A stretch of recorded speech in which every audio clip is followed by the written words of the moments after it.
قومی سلامتی کمیٹی اعلامیے میں سازش کا لفظ استعمال نہیں ہوا۔ اعلامیے میں صاف لکھا ہے غیر سفارتی زبان استعمال ہوئی۔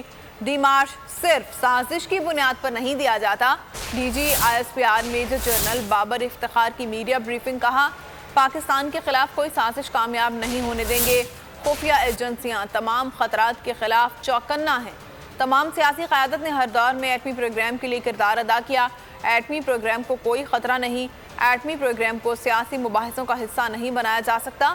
ان کا کہنا تھا امریکہ نے پاکستان سے اڈے مانگے ہی نہیں، اگر اڈے مانگے جاتے تو ہمارا بھی یہی موقف ہوتا جو سابق وزیر اعظم کا تھا۔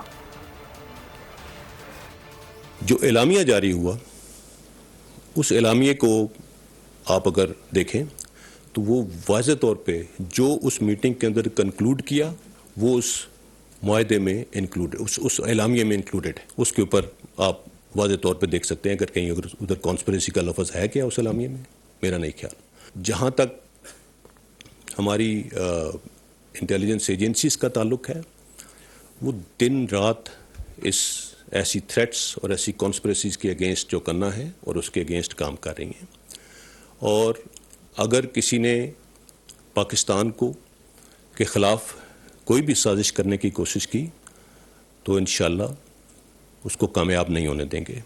بلدیاتی انتخابات، کسی نے کوئی الزام لگایا ہو کہ فوج کی طرف سے کوئی مداخلت کی گئی، اگر کوئی ایویڈنس ہے کہ جی ہم نے کسی قسم کی مداخلت کی ہے تو سامنے لے آئیں۔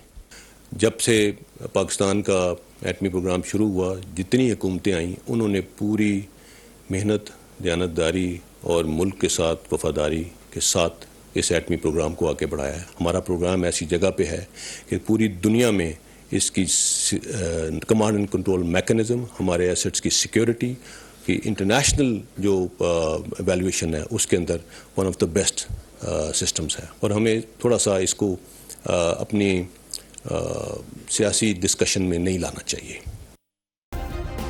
سبسکرائب کریں اور بیل دبائیں تاکہ کوئی خبر رہ نہ جائے۔